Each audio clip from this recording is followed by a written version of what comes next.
আসসালামু আলাইকুম viewers, welcome back to my channel Asiya Rasui. আজকে আমি নিয়েছি বড় বড় পুঁটি মাছ।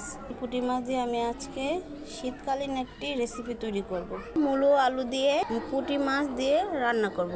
কিভাবে রান্না করি পুরো ভিডিওটা দেখুন। মাছগুলো আমি হলুদ মরিচ লবণ দিয়ে করে মেখে নিয়েছি। 5 মিনিটের জন্য রেখে দিব।